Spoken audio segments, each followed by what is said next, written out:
Hey everyone, welcome back to the North American Challenger Series here, and we've got a great game coming up here. Already teammate up 1-0. They're looking to make it 2-0 and make top 4 here in Summer 2. Yeah, see if Zenith Esports can make a comeback. Yeah. They have to win 2 games in a row right now, but teammate look really, really strong. Yeah, they do. This is a scary roster of players overall. Slooshy, the mid laner, Twisted Fate, 5-1-3. Got everyone going, and that seemed to be the cornerstone here just because I felt like it was him much more than Nocturne or more than the Gragas teleport. That was like if someone steps out of line, Slooshy's there, guy dies, turret goes down. Yeah, and the fact that he was positioning himself so far up that people had to make a decision. Do I sacrifice myself? Saw GGJJ do it. He's like, I don't give an assist over, but I still die.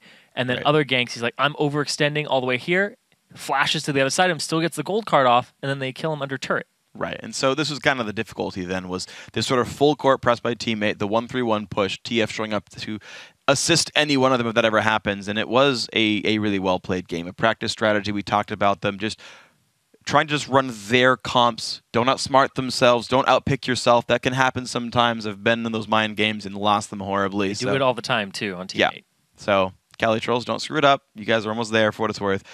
Zenith Esports, I think they have the skill on paper to win this. The Trundle pick against Gragas worked way better than I thought. The guy crushed those duels. I was actually incredibly impressed with Acadian's play overall.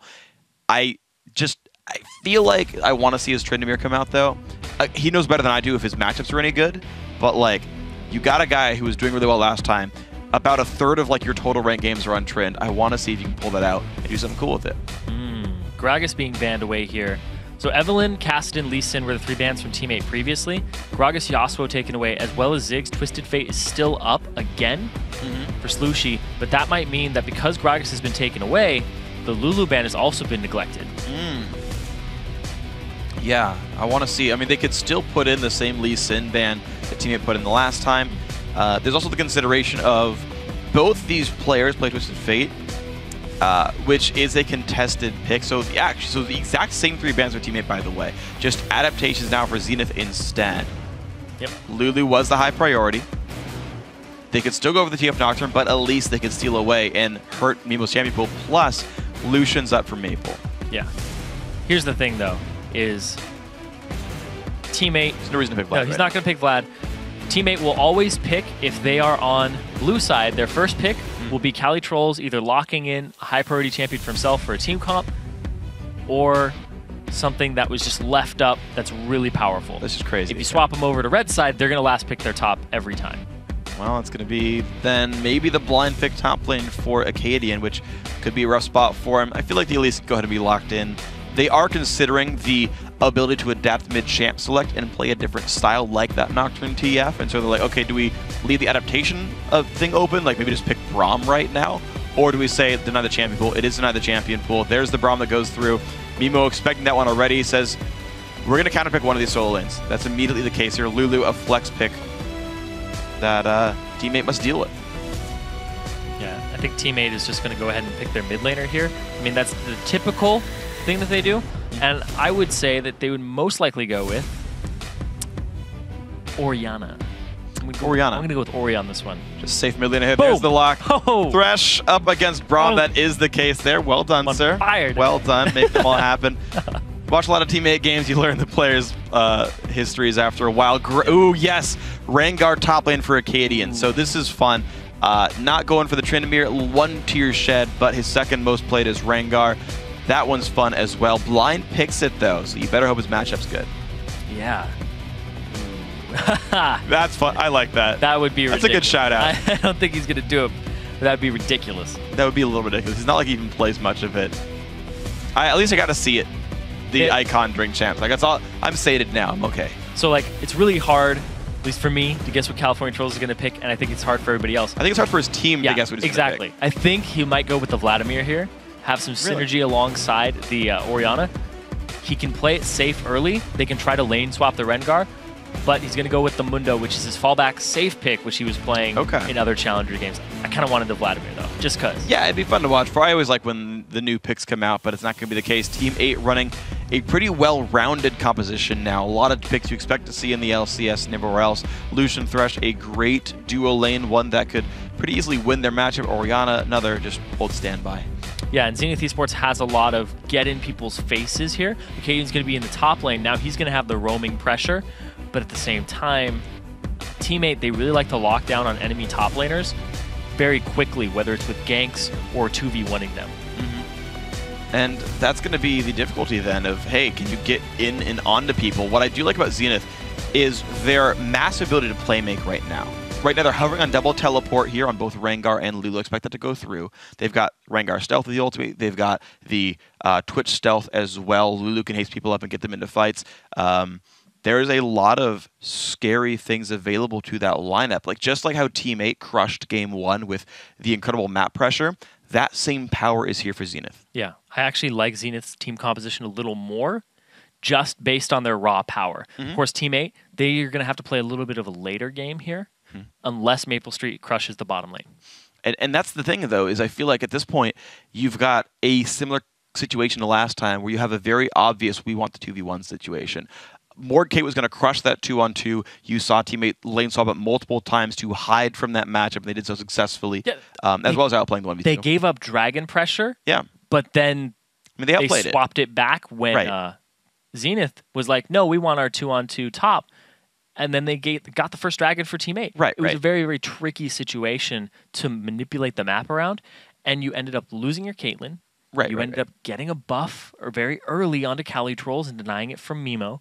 Just a lot of things went Teammate's way right off the first 5 minutes of the game. Yeah, and so you're right that like Teammate had outsmarted them, but in terms of this sort of situation right here, though, in terms of what Zenith is looking for, because I agree with you, I like their composition. I think Jarvan Lulu plus Twitch is a great sort of setup overall. There's a lot of ways to start up a team fight for these guys, but you've got a really weak 2-on-2. Twitch, especially since the nerfs came through in, I forget it was 410 or 411. I think it was 410. Losing out on some of his base AD, losing out on a lot of the early deadly Venom damage early game. His base AD was ridiculous, though. No, it was actually pretty much par. He's actually on the low end now for base AD. He's the same as Ezreal right now. Yeah, which is actually on the low end. Ezreal, Ashe, Twitch are all kind of the bottom tier of base ADs, but you get really powerful spells. Like it's not like he's a bad champion now, right? Like it's whatever. It's just worse than it was before, but he's still good. But it just makes him a weaker laner. And when you face Lucian Thresh, which has constant just damage pressure, and because Twitch can't last hit outside of his basic attack range, you will take counterattack damage. You will get hit. You don't have much poke from Braum. It's not a good 2-on-2 for Zenith. I think that they will look for the 2-on-1, and as we saw, and as you pointed out a second ago, Teammate are really good at playing around 2-on-1s. So this is a risky, but I think necessary situation for Zenith to have a chance to win this game in the mid game. Yeah, I think since Maple Street got Lucian, he's going to be very confident, and they're going to 2-on-2 the bottom if they get the opportunity. They're just going to send them both down bottom, be like, we'll get dragon control, and we'll take it at like 3.5 minutes. We'll do whatever we can. If you guys want to lane swap it, but you picked a Rengar, are you still going to lane swap it? That's true. There's all... Well, so you heard about... I guess you were talking about what Calitroll said about his sort of top lane tier listing. Yeah. Both Muno and Rengar actually have been junglers in the past. Rengar actually is currently, in terms of sort of the standard pick setups there. So, of course, Acadian will be able to jungle with the champion if he wants to and get some of that gold income in. Rengar is definitely one of the top laners that really wants to scale up early. I think he is the top laner that has the most demands on him mid-game. Right? Like, Mundo is just like, if you keep farming, by 45 minutes, you'll be unkillable. Great, you did your job. Rengar has this period around 20 minutes where it's like, you better make plays with your armor pen and one-shot somebody. Oh, I think you miss out on a lot of the opportunity of Rengar. Well, also another part of that is since Bone Tooth Necklace doesn't lose charges when you die, roam, get those kills. As a top laner, you usually have the lowest kill participation in the game, and kills are far removed from you. So you want to stack that necklace up as much as you can, as fast as you can, and get those bonus attributes. That's true. Yeah, thankfully they don't give any direct combat stats, but they do give a whole bunch of utility, you know, with the jump ranges and the movement speeds and everything. So very much worth having. Hakuho did start out actually 2 sweepers on the team of Zenith. They really, really want to rob Ward Vision here to make plays. I want to see how well these sweepers are used. One's been used to get some vision in the mid lane. Acadian just went up and warded, but he didn't check the bush for Cali Trolls. He's not going to follow him in. I believe Mimo would have seen that trinket go down. They're getting their team together to make sure they can kill it right away. Yeah. Mimo and Easy going to take that one down. They have not shown their support, though, so this is going to make it... I think that was in the brush. I couldn't quite tell if it was stealth on release, but It ended up getting into the brush. Okay. All right. Maple Street. It's good. Scar, take notes. Jessica John gonna spot Dodo, who puts a aggressive trinket ward down and actually sweeps out the pink. Oof, that Zenith bot. That is 100 gold down the drain and 30 more going to Maple. Not a happy place to be in. So just think about it. And that ward that Maple just placed down in that tri-bush, the way I place it is that little sign there. Yep. Put it on the top. It's got a little black dot on it. Yep. That's where you place the ward. Yeah, and pretty much anywhere like on the very edge of that arrow, like between like the neck of the arrow and the big sort of triangle. Yep. I don't know what to call the pieces of an arrow, but that's where you put it. Cali Trolls really trying to stop this red buff invade of Zenith. I don't think there's any way to do that properly, though. Brom on him right there.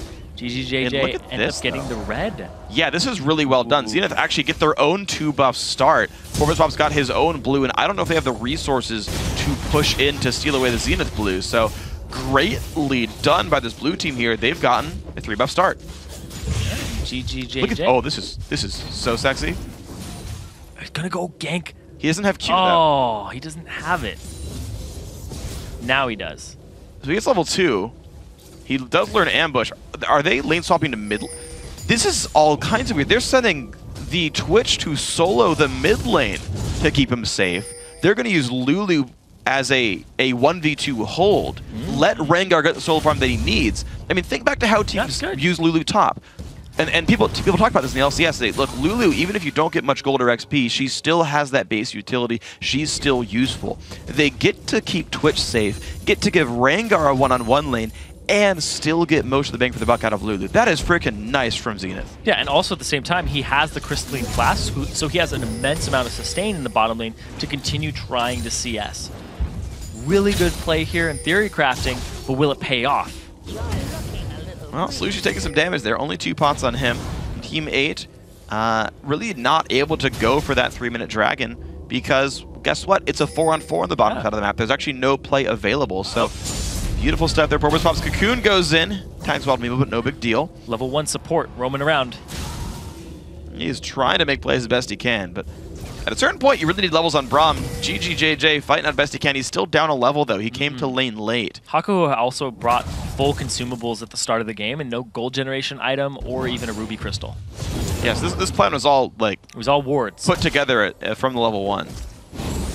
Because none of the GP10s actually work very well in the I'm roaming the jungle case. Yes. Can't Targon's them or Relic Shield them. Nope. Not going to get much from... And you don't want to buy the Spell Thieves on that champion. That would not work out all that well. Slushy is getting worn down by this red buff Twitch. I don't think he's played this lane very often.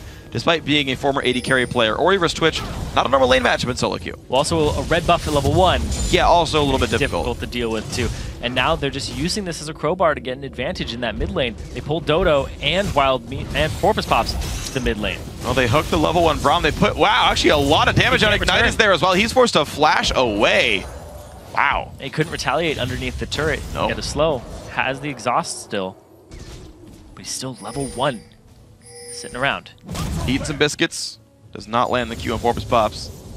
Level 4 now on the Elites. Level 2 on Braum. There it is. It's Maple Street being the best top laner and challenger. Again, and Hakuho, he's caught. He's got nowhere to go. I'm surprised he stayed around so long. He knew his brush got warded and just waited around somewhere where he's not going to be of use at all. That is not a good misplay. Not a good play. Not a good misplay. I mean, most misplays aren't good to make, but that one was exceptionally awkward. That's like the best term I can use for it. Like, yeah, no, it was. I normally understand if players like, oh, they like misestimate something. It's like, oh, you nearly killed him with that Q, but like, there's just nothing to gain there. Yeah, he was just trying to stay in the bush and get some vision. Saw the ward come down on him, and he's like, oh, I'm getting collapsed on.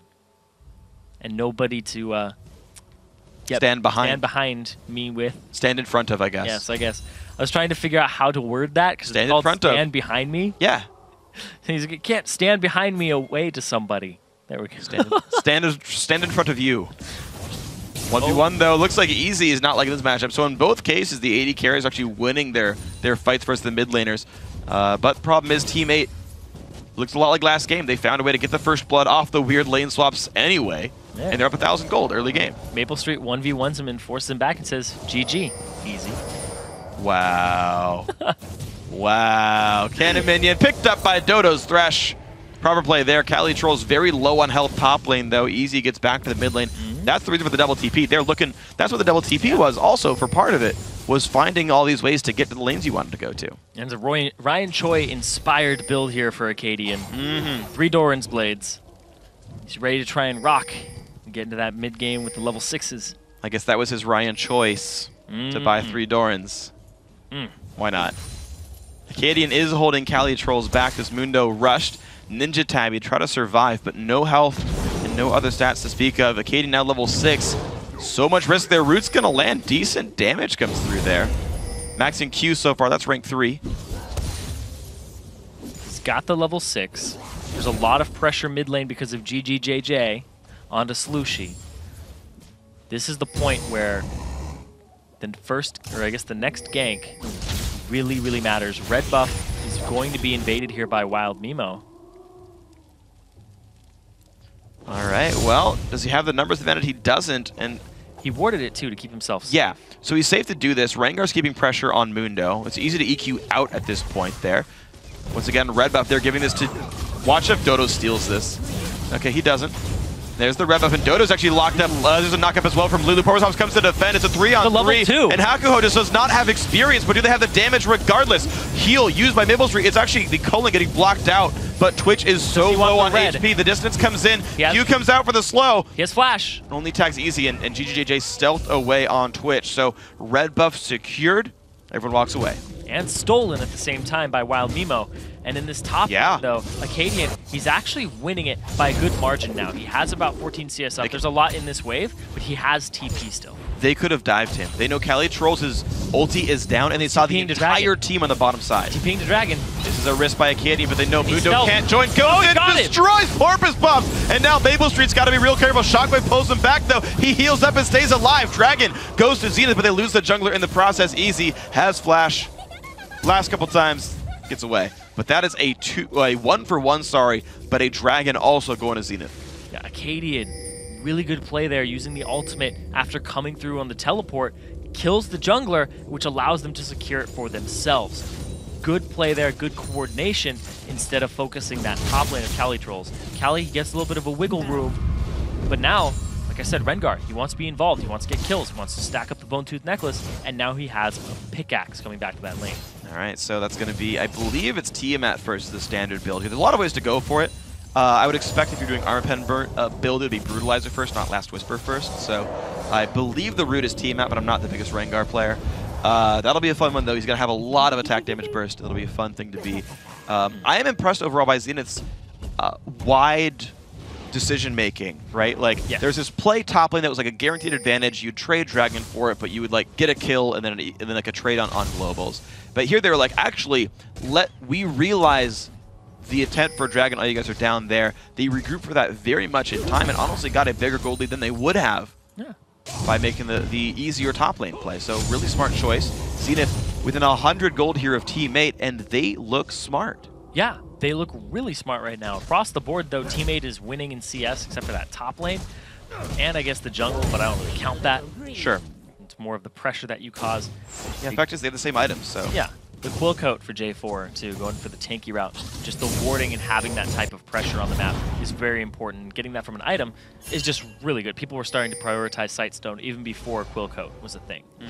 So it just kind of fed into that. Yeah, it worked out pretty nice. We've seen a couple of Quill Coat Sightstone players. It's been largely effective. I'm really a fan of Sightstone junglers myself. It's just so good, like, as a player, like on a team, you're like, man, we have 6 free wards all the time. You can run 4 sweepers and really crush the vision game. So that's looked pretty good for every time I've seen it. Maple Street and Easy still battling, dodges the W, and actually wants this fight, but Maple Street's crushing that one with the BF sword. Forward Pops, though, in a bit of a wrong spot, will get stunned up. Mimo, don't know if he can defend that. Lantern's there, but maybe they're on top of him. Here comes the teleport to keep him safe. The rest of the team showing up as well. Mimo gets pulled back, and now Hakuho, only low level, trying to make his way in. Elise falls down. Jarvan finding more damage as well. Dodo 8 gets stunned up. They're only level 5 on Thresh. Cali Trolls in the back line. Hook comes in. They get 1 kill back onto this poor Lulu. Shockwave hits 2. They finally trade the kill back. So far, though, it's 4-2 in this battle. Slushy gets away.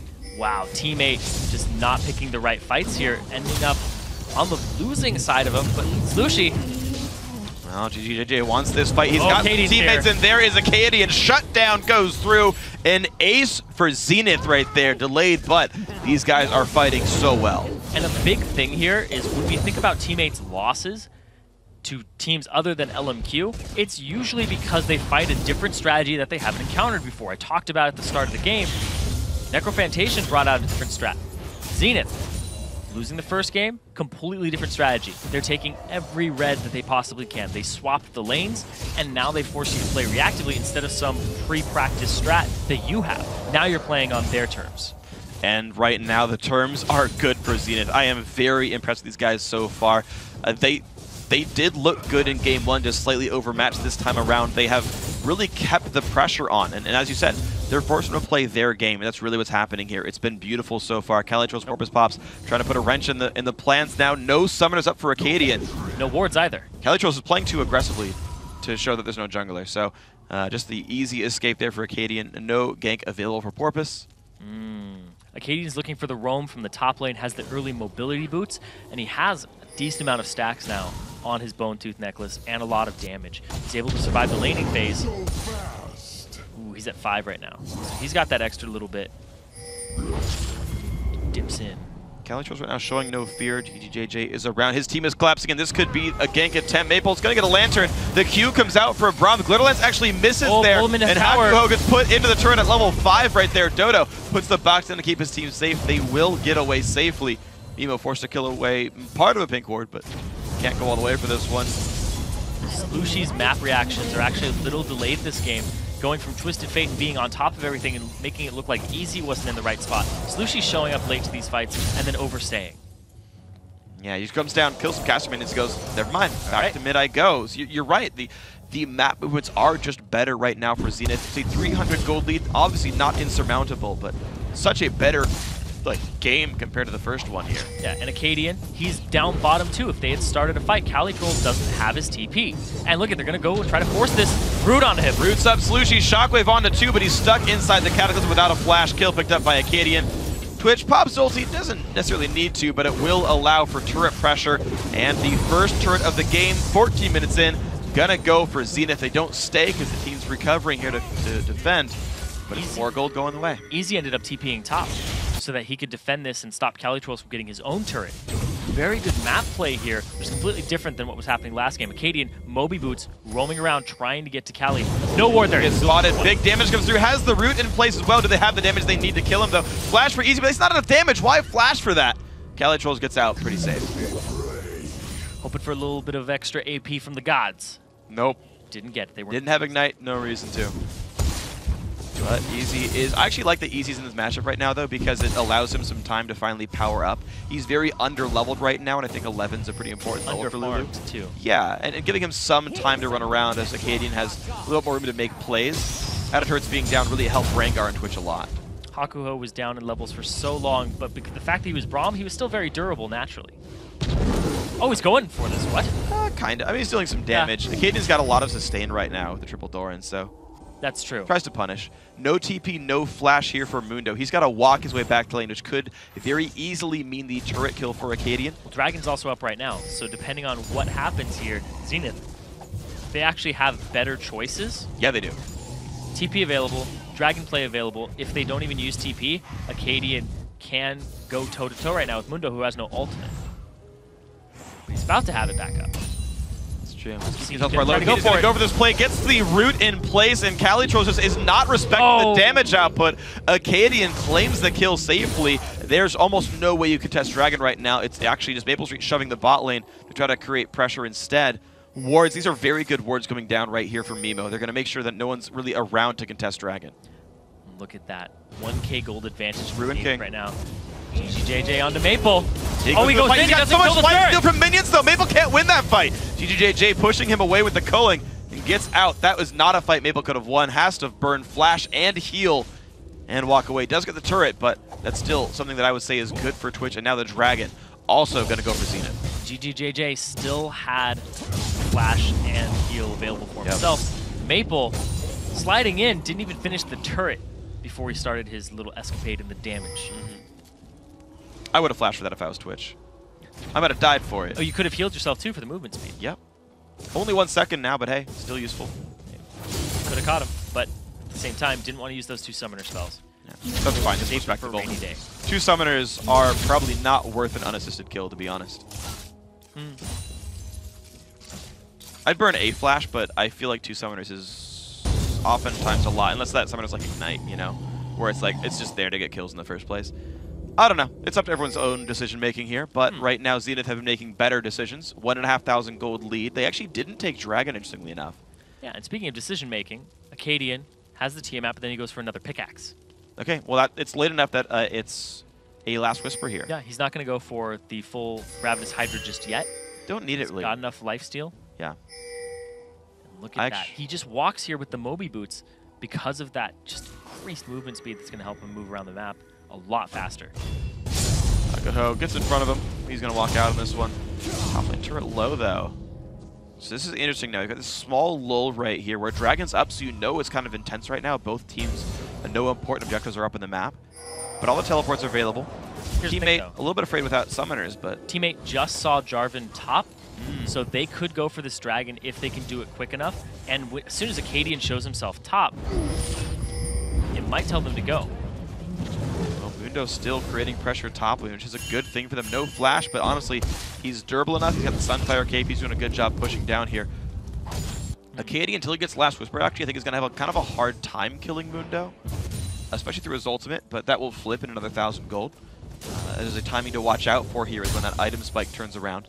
It is going to be the double blade play for the Twitch here, so very assassin focused, whereas Maple Street needs a lot of time to scale up. Still no Infinity Edge, 18 minutes in, that's a slow mark. And so I feel like this is a spot where like both teams have things to wait for, but both teams have advantages right now in their inventories. Yeah, it's about 700 gold difference. This Dragon is going to make a huge deal in this game. It's going to be about 1,500. There we go, Dragon dying rather fast. Teleports are coming in. These guys want the fight. People quick. goes in, does not get the steal, goes to teammate, but now Maple Street forced away. There comes Acadian, explodes Maple Street. AD carry gone. Shotgun does not find much. Hago forced to run away. He stays alive. Used it yet. 2 kills so oh sorry, I missed it. There we go. Doesn't find much now. Powerspop's gonna go down. This could be 3 kills now for Zenith Esports. Continuing the chase on down. It's Mundo. Calitrolls slowly wearing down Twitch and does so, but Orianna drops to Acadian. So now only Calitrolls is alive. There's the roots in place, and look at that fight, 5-1 for a Dragon. And it's back to just 600 gold difference between them. And you were right, the Shockwave did hit nothing. Casting from the future again, Freak. Yep. I don't know why I thought I saw it. There's just a huge amount of display there in terms of what's on your screen. Maple Street did end up picking up the Dragon. Look at that. The Hydra just spamming there. And Acadian's damage is just so immense. He chases out Slushy, flashing into the bush so they can continue it. Gets him again, picks it up, then he wraps back around for a double kill onto Calitrolls at the very end. Just Acadians play this game, 6-0-6, Last Whisper completed, is ridiculous. This is one of those games you gotta be real careful. Easy flashes. Oh, the cleaver blocked by Hakuho, but I don't know if he can keep his team safe. Hook comes out, doesn't quite catch him. That one's going to. And now this poor level 8 Braum has nowhere to go. Team 8 find the random picks across the map. What can they take for this? It's even in turrets, and it's only about 800 gold difference between these two teams. If they get this mid turret, they'll even it up. Oh my gosh, yeah, it's going to be a good place. Acadian, though, still wanting to play aggressively. Ulti is available. No cooldown on his build, interestingly enough. We saw most jungle Rangars look for cooldowns. Not the case here. Sushi gonna get jumped on. Big burst comes through. There's the Shockwave slowed right now. He's got. Oh, he misses the 5-point E. There's the brush. Don't go to the brush against Rengar.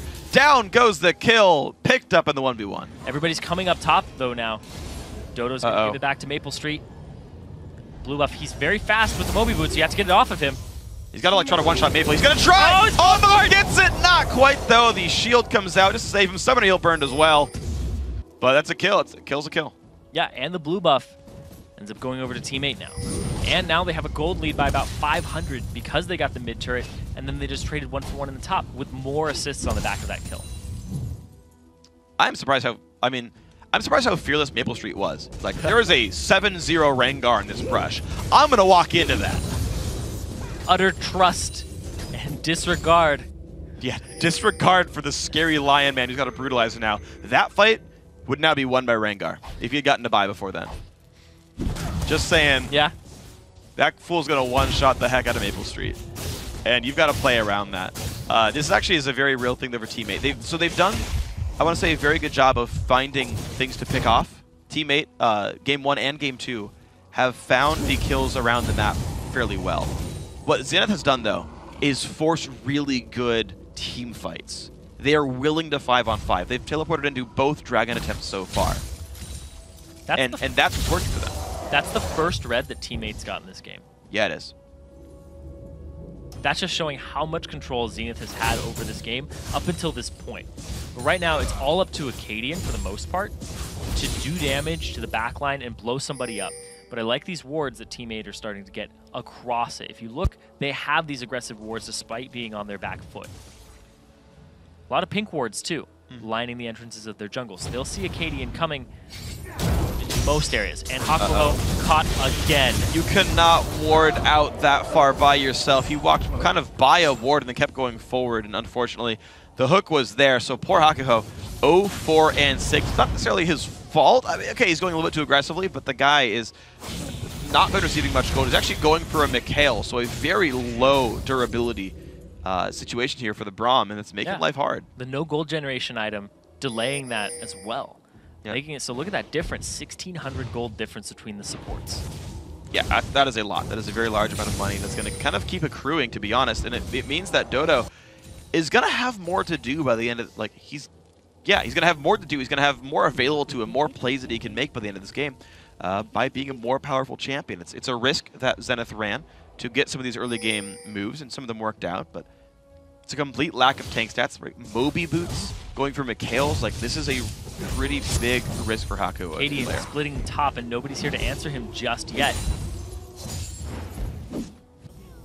Cali Trolls in the rotation here from Zenith Esports. If he doesn't check that bush, the jump in onto Cali Trolls. He does not have flash. Pops the ulti, though, and here comes the team fight. A little bit of a lockup down onto the Rengar. Cali Trolls has a lantern to get at you. Hako flashes away, but he still goes down. The hook onto Easy is not good for the team, but here's the jump in towards Maple and Slushi. Can he find the kills? It's the Zonya's using. Acadian is going to go down the backline, just barely staying alive, and now Twitch has got to be real careful. Mundo was on top of him now. Also a scary fighter, and it's going to be the kill picked up onto the Twitch. Cali Trolls still alive. Mimo going to be claimed as well on this one with barely any health left. He could have turned to hit the Mundo, you're right, but the kills come through 4-1 so far. Beautiful fight for Teammate this time. Even just the Martial Cadence passive extra damage would have been enough on top of his auto attack. Mundo was pretty much killing himself there too. Yeah, he was. With his Burning Agony. Wow. California Trolls, he lives another day. And it puts Teammate 2,000 gold ahead, 2.4 thousand gold ahead. That was such a crucial fight. Cali Trolls got quote-unquote caught, but he's the tank on the team and he got out. He gets caught, and the ultimate from Wild Mimo used on him in basically a breath of opportunity. Slushi shockwaving only Haku over to the flash out, but here comes Acadian. Watch this damage here onto Slushi and Maple Street in the backline. Wrecks them. The reaction time on the flash, the shield, and the Zonya is perfect here. If Slushi had gone down, they wouldn't have had enough damage to finish him off in that time. If Maple Street had gone down and hadn't have flashed away, it would have been a completely different fight. Absolutely would have been. I mean, there's so many things that happen in that battle as well as Dragon goes over to Zenith on the backside of this. GGJJ as well made the choice to, instead of playing for himself and focusing the Mundo, who was flanking around and chasing him and dealing damage, he was trying to participate in the rest of the team fight, hitting Thresh, hitting everyone else, trying to knock down Slushi, hitting that back line. Potentially, if Twitch had just ignored kind of his team and just fought the Mundo off, gotten rid of Cali Trolls, that fight could have gone differently with an AD carry able to clean up. A pick in the mid lane, though, just with the Rengar ultimate, they pick off the kill, but now you got to be careful if you're Twitch there. Slow comes in, Shockwave goes through, and Slushi finds the kill. Now Mimo's got to be careful. Fox comes out, the play stops the flag and drag, and a double kill comes through to Slushi. Flash Cocoon lands as well. In comes Hako to save the team, but then the rest of these guys have to get out. The flank from Cali Trolls. Acadian trying to put away. Haka, who actually in the chaos is maybe getting out easy. Got to be careful as well. Knockup comes out from Braum, but it's not going to be enough. Easy dodges the cleaver, but can't dodge the distance. It's surely coming in soon. There's a double kill again for Slushi. and only Acadian comes out. And they evened up the kills 17-17, but now they have a 2K gold lead, and they're going straight for the Baron right now with all of these members. Only Acadian's alive, and he has no ultimate. So he's going to push down the bottom outer turret. Maybe he gets as far as tier 2, but Teammate are going to get a Baron and maybe a little bit more here. 2,000 gold is going to become about 3.5 before too long. This Baron's going to do so much for Teammate. They've been kind of on their back foot as much as possible in this game, but their CS has been keeping them in, and the gold generation. But here comes Mimo. What can he do? There's a chance this fight goes well. Okay, there's the smite, grabbed successfully. Mimo goes out, no chance for the battle. If Twitch had ulti, they had the chance to fight that. It'd be a risk, but there's a big reward there on the end of it. Acadian is getting some good damage down. He's interestingly not using Q on the turret. It doesn't give attack speed, but it does give the bonus damage, I believe. Yeah. But he's saving his ferocity in case he needs it for something else. To be fair, he gets the turret regardless. So, 2 turrets actually worth about the same total gold as Baron. You can see still about 2,000 gold apart. The lead mid here, trying to blow up Maple Street, gets so close to doing it. But then he gets hooked into the turret, has to back off for the rest of the fight, and then GGJJ cocooned and exploded here from the shockwave. As the hook goes after Mimo, I think it was actually looking for JJ, and then the perfect play backwards from Dodo. Just perfect play from Dodo all throughout that engage. Yeah, he's been phenomenal really all series long. A great player, that support. He's one of the players who gets, I think, underrepresented. Yeah.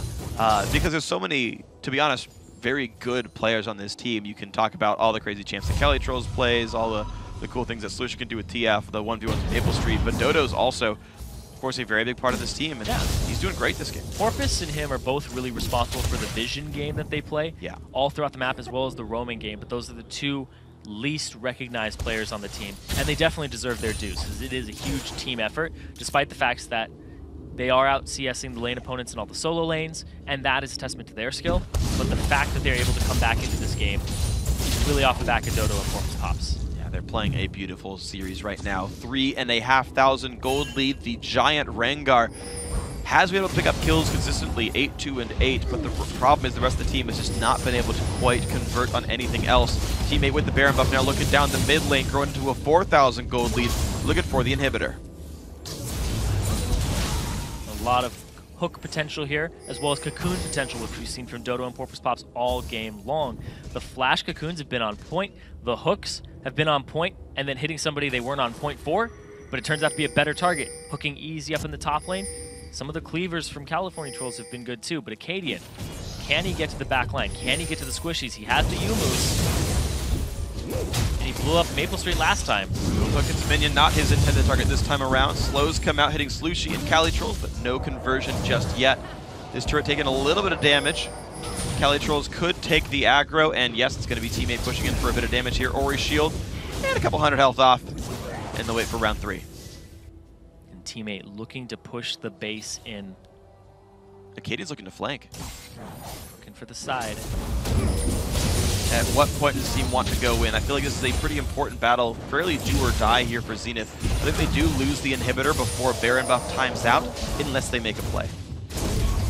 There are minion waves top and bottom side. In fact, if Zenith wants, they could theoretically TP and go for the base race style play. This turret's going down slowly in a standing 4v5. Hakuho, they're taking a bunch of damage. He will get exploded, but the battle has begun. In towards Slushy, in towards Maple Street. Can he one-shot? He does with Flash. The battle continues now 4-on-4. Acadian loses all his health bar. So Lulu only keeping him alive. Dodo 8 losing a bunch of health. Shield still coming in, but there's GGJJ getting exploded in the back line. Great shockwave finds more kills, and suddenly Teammate are in on this with an ace. They have 4 members still alive. They're going to get that turret. They're going to get this inhibitor. They have some minions there.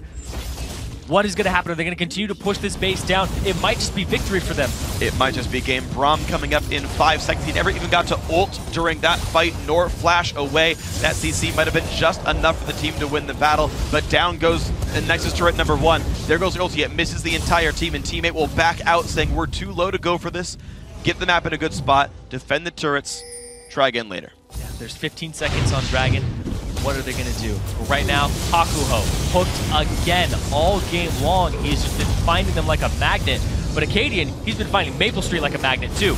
Even with the slide away, Slushy uses Zhonya's preemptively. He's like, oh my god, there's a Rengar. Wasn't him. Just become invisible or invulnerable even though he's not the target. Saves the shockwave for that moment and has the wonderful pickup there. Zenith played that fight really well, but with Hakuho getting caught at the start, it just didn't go their favor. You said he didn't even get his ultimate off. He blew it there when he respawned. Yeah. Not going to have it for this next fight coming up. And that's the problem I have. I mean, it's a risk, and I understand the upsides to it, but hold on, wait, fight. Mimo's got to be careful. He can EQ out. Oh, they're going for this battle. Mabel's going to take a whole bunch of damage, and he will go down. Can they get this on round 2? Lulu has the ulti to keep the team alive. Lucian's coming in now. Is around with the big growth. Dodo is low, but stays in this one. Here comes Porpoise Pops on the wings, doing what damage he can on Elise, but is losing health bars. Knockup comes through. Shockwave is available if they can find one, but Cali Trolls can't take the lantern. Nowhere to go. Shockwave is massive, though. Big damage comes through. They kill off Acadian, and he stays alive the whole time. Just the regen, and nobody can deal with it. There's no Ignite on this team because they brought so many teleports and an exhaust. Nobody has that summoner spell to deal with Mundo, and that's the caveat of the strategy that they used at the start. Easy really would have been well served with a Morella Namicon this game. He wasn't facing a 1v1 against Slush. He didn't need the magic resist, and ideally he plays safe in the backline anyway. That would have helped them. Mimo. Mimo's not going to be happy, man, but he's fairly tanky at least. Does it set up easy for damage? And GGJJ, yes it does. Porpoise Pops does not go for the knockup actually. This Elise might get out. Easy flashes! The Q, can he get it? No, the shield comes out in time. Both of them forced a flash though, but now Team 8 are on the wrong side of this, but minions go into the mid lane. Minions in their base right now. Dragon is still up. Porpoise Pops, he's gonna back. He needs that HP before he can do anything about it. And Mimo is on clear duty. Problem is he's got no clear speed like at all. Tank Jarvan doesn't kill these minions in time. Someone else needs to remove that. Acadian's got to get pulled in for this, and he will maybe, just maybe, save the turret, but it's pretty close right there. That means no one's around. Oh, you're kidding me! Hakuho steals away the dragon. Isn't even wearing the right skin for it. Dragon Slayer, nope. Just regular Braum. Actually, you should if you ever steal a dragon as Braum, your skin should change mid-game. Same thing with Pantheon and Vayne. Yes. All the dragons. What if you don't even want to be that? Doesn't matter. Ah. It's canon. Should be like the the hunt when Rengar fights Kha'Zix. Yes. I see. It should be forced. maybe in normal games. I think it'd be cool. Anyway, blue no, buff. It'd be cool. Oh, Acadian steals blue. He crit it. He shouldn't have attacked right there. 662. High damage. So here's the interesting thing is, Hakuho finally has gold. He finally has a giant spell. Maybe he'll survive through a hook now so he can get his ulti off in a fight. And I don't mean it as a flame on him. Like, It was a strategic choice to play really utility-based and low gold to make plays early on. Problem is, it's made him an untanky tank. Big Shockwave's gonna catch easy, forced to ult himself and try to run away. But there's a jump in towards Slushi, forces the Zhonya's out, but Braum goes down. Acadian tries to pick up kills. He's doing whatever he can. Jessica Junk on the side is hitting a ward right now. Finally goes back into the fight, but there's the culling on the wings. Can Jessica Junk do anything here? Looks like he really can't. More kills come through. Mundo on a double. Porpoise Pops just staying alive with shield as well. Mimo finally kills the Orianna, but has nowhere else to go. Only Easy's left alive with 1 kill for Zenith. And the flash comes out from Cali Trolls. TVing. Trying to end the game right now. He's aware. They're going to go straight for this. The inhibitor is going to get taken out. Teammate, that was a brilliant team fight. And they're going to get this last Nexus turret. That's going to be the game. 2-0. Only about... Actually, heck, that was a shorter game. Am I recalling properly? It was a 29 to 39 the first time around. It was a 30-minute and 1-second game this time. All right, 30-minute game the first time around, but this one just 5 minutes longer, and Team 8, they claim it an incredibly close game, but 2-0 nonetheless. Well-earned victory. They're into the semis. Zenith, I gotta say, put on a heck of a show. Some awesome players there. I'm impressed by that lineup, but unfortunately, that one's not going to come through for them. Yes, and at the same time, though, there's still a possibility for Zenith to compete for that 6th place spot if some of the bracket shapes up in a certain way. They need Curse Academy and they need LOL Pro to win. That way they'll tie, I believe, for 6th or 5th in points and can make their push on up. But they basically need the guys who won last time, got seeded in the bracket, to win again to have that sort of a tie. That's the requirement here for these guys. So we might see more of Zenith. We've seen... now 2 teams that have lost both today and yesterday. The 2 teams we've seen that have gotten 2-0'd look pretty good. And I do want to see a bit more from these guys. So, kind of on my side, I kind of hope for some tiebreakers here. But all in the same, though, Team 8 looked great. I feel like we've been waiting for this team to break out for a while because they've had such good success outside of the Riot tournaments They finally make it to a semifinal for the first time ever, and you're seeing why. Yeah, they have been a really good team that has competed in other tournaments, Black Monster Cups, taking all of those since its creation so far and their participation in it, getting first place. Yeah. Pretty much not a competition for other challenger teams. They are up there with Coast in the top. Well, when they compete, that's usually how it happens in best of threes. Yeah. Like they have their draft phase down a lot better than I had seen previously in other seasons. So they're looking like they are improving as a team and meshing together very well. When you mentioned them and Coast, it's going to be our semifinal. And in fact, after today's matchup, here's how the overall bracket shapes up here for Summer 2. Teammate has advanced to the semifinals. Yes, they will take on Team Coast in 2 weeks. And the other semifinal match will be set after next weekend when Curse Academy squares off against Wasabi Gaming. And Team LawPro faces Cognitive Gaming. But there's more LCS action before those matchups get started. On Thursday, Summer Week 9 of the European LCS kicks off when Suba Hot Crew takes on Rocket and Gambit Gaming goes up against Alliance. Then Fnatic fights the Copenhagen Wolves and SK Gaming spars with Millennium. After the Challenger quarterfinals continues, it's As Forever Zenzig and SK Gaming Prime play a best-of-3 matchup. It's going to be a fun one. The action gets underway at 8:30 a.m. Pacific with the LCS preview show. Of course, that's going to be... Now I just lost my place. 5:30 p.m. Central European Summertime. That's the one, of course, is how this all works out. A bunch of great games slated up here. And the Challenger action just keeps kind of ramping up. Of course, another week of quarterfinals ahead of us. But this is actually, I think, one of the best Challenger splits I've seen. There's so many good teams looking forward to see play. Going to be a whole bunch of fun. LCS games also ramping up. European LCS keeps jumping all over the place in the standings. North American LCS doing the same. This is, I think, my favorite split so far. Oh, yeah. It's a whole bunch of fun. So with that, we've reached the end of our time together tonight. Before we go, I want to say thanks again to our friends at Coca-Cola. Now for myself, Zyrene, and the entire live broadcast crew, thanks for watching. Good night. GG. Shout-outs to Arthur. Joins goes in, destroys Porpoise Bomb. Kylie trolls in the back line. Hook comes in. They get one kill back onto this poor Lulu. Shockwave hits two. They finally trade the kill back. Goes to teammate, but now Maple Street forced away. There comes the Acadian. Explodes Maple Street. AD carry gone. Shockwave does not find much. Hako forced to run away. The hook onto Easy is not good for the team, but here's the jump in towards Maple and Slushie. Can he find the kills? If the Zonia's using, Acadian is going to go down the backline, just barely staying alive. So Lulu only keeping him alive. Dodo losing a bunch of health. Shield still coming in, but there's GGJJ getting exploded in the backline. Great Shockwave finds more kills. Jessica Junk on the side is hitting a ward right now. Finally goes back into the fight, but there's the culling on the wings. Can Jessica Junk do anything here? Looks like he really can't.